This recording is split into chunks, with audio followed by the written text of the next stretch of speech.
আসসালামু আলাইকুম সুপ্রিয় দর্শক, চলে আসলাম আজকের আরও একটি খুবই গুরুত্বপূর্ণ আবহাওয়ার আপডেট নিয়ে। আজ 15ই সেপ্টেম্বর রবিবার এবং আগামীকাল 16ই সেপ্টেম্বর সোমবার কেমন থাকতে পারে আগামী 24 ঘন্টার আবহাওয়া। বাংলাদেশ থেকে শুরু করে ভারতের আসাম, মেঘালয় এবং উত্তর থেকে দক্ষিণবঙ্গ, ত্রিপুরা রাজ্যে আগামী 24 থেকে 48 ঘন্টার মধ্যে যেসব জেলাগুলোতে ভারী থেকে অতি ভারী বৃষ্টিপাত হতে পারে। এছাড়া বর্তমানে স্থল নিম্নচাপের প্রভাবে যে বৃষ্টিপাত চলছে সেটা কতদিন পর্যন্ত চলতে পারে এবং আবার কবে থেকে বাড়বে তাপমাত্রা, সেই বিষয়ে বিস্তারিত জানতে হলে ভিডিওটি প্রথম থেকে শেষ পর্যন্ত দেখতে থাকুন। আর বঙ্গোপসাগর কবে নাগাদ স্বাভাবিক হতে যাচ্ছে এবং আবহাওয়া পরিস্থিতি কবে থেকে উন্নতি হতে পারে এ বিষয়ে বিস্তারিত জানতে হলে ভিডিওটি প্রথম থেকে শেষ পর্যন্ত দেখতে থাকুন। আর আপনি কোন জেলা থেকে আমাদের আবহাওয়ার খবরটি দেখছেন অবশ্যই আপনার জেলার নামটি আমাদের কমেন্ট বক্সে জানিয়ে দিবেন। আর সবার আগে সবার প্রথম সঠিক আবহাওয়ার খবর জানতে আমাদের চ্যানেলটিকে সাবস্ক্রাইব করে রাখুন। এবার জেনে নেওয়া যাক এক নজরে। বন্ধুরা, এই পর্যায়ে আমরা সরাসরি উপগ্রহের চিত্রে চলে আসলাম। এখান থেকে আমরা দেখতে পাচ্ছি যে বর্তমানে বাংলাদেশ থেকে শুরু করে ভারতের পশ্চিমবঙ্গ এবং দক্ষিণবঙ্গ এবং উত্তর থেকে আসাম, মেঘালয় এবং ত্রিপুরা রাজ্যের সব কয়টি জেলাতেই কিন্তু মেঘের আবির্ভাব দেখা যাচ্ছে, যেহেতু একটি নিম্নচাপ অবস্থান করছে যেটা দক্ষিণবঙ্গের পুরুলিয়া বা আরামবাগের এই মধ্যবর্তী স্থানে। সেই নিম্নচাপটি ক্রমান্বয়ে দুর্বল হচ্ছে এবং বৃষ্টিপাতও চলছে দেশের বিভিন্ন অঞ্চলে। সেই সাথে রয়েছে দমকা বাতাস রয়েছে এবং একটানা কোথাও কোথাও মাঝারি থেকে ভারী বৃষ্টিপাত হতে দেখা যাচ্ছে।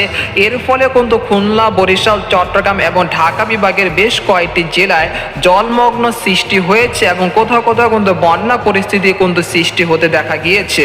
এছাড়া দক্ষিণবঙ্গে কিন্তু গত 24 ঘন্টায় 200 থেকে 250 মিলিমিটার পর্যন্ত ভারী থেকে অতি ভারী বৃষ্টিপাত হয়েছে এবং আগামী 24 থেকে 48 ঘন্টার মধ্যে দুর্গাপুর, বানকুরুলিয়া, পুরুলিয়া, বর্ধমান, আরামবাগ, খড়গপুর, কলকাতা, কলাঘাট, তারপর চন্দননগর, শান্তিপুর, কাটোয়া, নালিহাটি, তারপর হচ্ছে উত্তর ও দক্ষিণ 24 পরগনা, পূর্ব ও পশ্চিম মেদিনীপুর, তারপর রয়েছে কৃষ্ণনগর, মুর্শিদাবাদের সবকটি জেলাতেই কিন্তু আগামী 24 ঘন্টায় ভারী থেকে অতি ভারী বৃষ্টিপাত হতে পারে।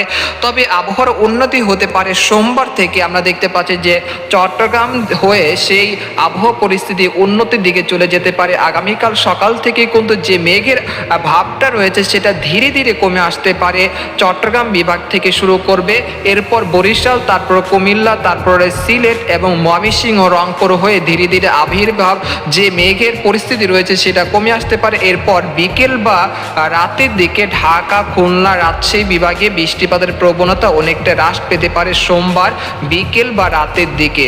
তবে দক্ষিণবঙ্গে আবহাওয়া পরিস্থিতি স্বাভাবিক হতে মঙ্গলবার পর্যন্ত সময় লেগে যেতে পারে।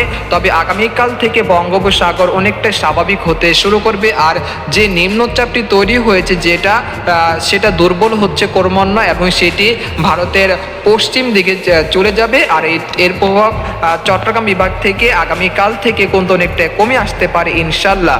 তো আমরা দেখতে পাচ্ছি যে বর্তমানে খুলনা, তারপর রয়েছে লোহাগাড়া, তারপর টঙ্গিপাড়া, বাগেরহাট, কাউখালী, জয়নগর, মংলা, মাঠবাড়িয়া, মিরহাজিগঞ্জ, বরিশাল, তারপর গোপীনাথপুর, মাদারীপুর, শিবচর, মুকসাদপুর, ফরিদপুর, দোহা, ঢাকা, মুন্সিগঞ্জ, ডেমরা, নরসিংদী, কাপাসিয়া, বানিস্থলী, গাজীপুর, নাগপুর, টাঙ্গাইল, তারপর রয়েছে ভালুকা, কিশোরগঞ্জ, কটিয়াদি, এই অঞ্চলের সবকটি জেলাতে কিন্তু বৃষ্টি বা হালকা মাঝারি থেমে থেমে বৃষ্টিপাত হতে দেখা যাচ্ছে, যেটা আজ সারাদিনই এরকম পরিস্থিতি দেখা যাচ্ছে।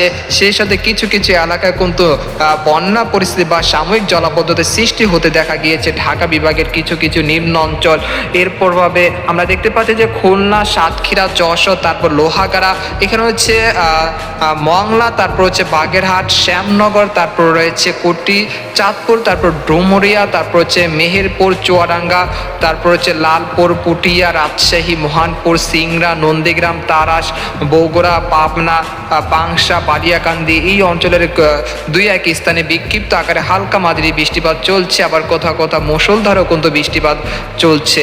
এছাড়া আমরা দেখতে পাচ্ছি কলকাতা, তারপর হচ্ছে খড়গপুর, কলাঘাট, আরামবাগ, বর্ধমান, শান্তিপুর, কাটোয়া, দুর্গাপুর, বানকুরুলিয়া, পুরুলিয়া, সিউড়ি, নালিহাটি, তারপর হচ্ছে মুর্শিদাবাদ, কৃষ্ণনগর, এখানে রয়েছে হলদিবাড়ি, গঙ্গাসাগর, তারপর রয়েছে পূর্ব পশ্চিম মেদিনীপুর, দক্ষিণ 24 পরগনা। এই অঞ্চলের সবকটি জেলাতেই কিন্তু আজ রাতভর ভারী থেকে অতি ভারী বৃষ্টিপাত হতে পারে এবং আগামীকাল দুপুর বা বিকেল পর্যন্ত এরকম পরিস্থিতি বা হালকা থেমে থেমে বৃষ্টিপাত, আবার কখনো মাঝারি থেকে ভারী বৃষ্টিপাত দেখা যেতে পারে দক্ষিণবঙ্গের সবকটি জেলাতে। সোমবার সকাল থেকে বিকেল নাগাদ এরকম পরিস্থিতি দেখা যেতে পারে, তবে সোমবার রাত থেকে আবহাওয়া পরিস্থিতি কিছুটা উন্নতি হতে পারে দক্ষিণবঙ্গে।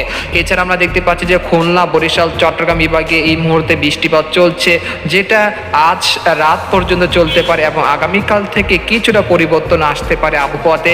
এছাড়া দুপুর বা রাতের দিকে রোদের দেখা মিলতে পারে এবং আমরা দেখতে পাচ্ছি রাতের দিকে আকাশ কিছুটা অনেকটাই পরিষ্কার হয়ে যেতে পারে খুলনা, বরিশাল, চট্টগ্রাম, কুমিল্লা, ঢাকা, ময়মনসিংহ, সিলেট এবং রংপুর বিভাগের সবকটি জেলাতেই সোমবার রাত থেকে আকাশ অনেকটাই পরিষ্কার হয়ে যেতে পারে ইনশাল্লাহ। আমরা দেখতে পাচ্ছি যে নিম্নচাপটি তৈরি হয়েছিল সেটা কিন্তু অনেকটাই শক্তিশালী ছিল, ঘন্টায় 45 থেকে 60 কিলোমিটার গতিবেগে সেটা কিন্তু আঘাত হেনেছে চট্টগ্রাম বিভাগের হাতিয়া হয়ে বরিশাল, তারপর খুলনা হয়ে। বর্তমানে কিন্তু সেটা দক্ষিণবঙ্গের আমরা দেখতে পাচ্ছি যে বানকুরুলিয়া, বর্ধমানের মধ্যবর্তী স্থানে সেই নিম্নচাপটি অবস্থান করছে। আপনারা দেখতে পাচ্ছেন যে এখানে বায়ু মোডে বর্ধমানের উপরে সেই নিম্নচাপটি অবস্থান করছে। এটি আগামীকাল থেকে অনেকটাই দূরে চলে যাবে, এরপর বিকেল নাগাদ কিন্তু আবহাওয়া পরিস্থিতি অনেকটাই স্বাভাবিক হতে শুরু করবে। আমরা দেখতে পাচ্ছি যে 17 তারিখ আবহাওয়া পরিস্থিতি অনেকটাই স্বাভাবিক হয়ে আসতে পারে এবং বঙ্গোপসাগরে কোনো সতর্ক সংকেত নাও থাকতে পারে 17 তারিখ, অর্থাৎ আগামী 17 তারিখ দুপুর থেকে যে আর্দ্রতাজনিত অস্বস্তি ঘামযুক্ত আবহাওয়া সেটা আবারও পুনরায় বৃদ্ধি পেতে শুরু করবে এবং আগামী 24 তারিখ পর্যন্ত দেশে বৃষ্টিপাত অনেকটাই হ্রাস পেতে শুরু করবে।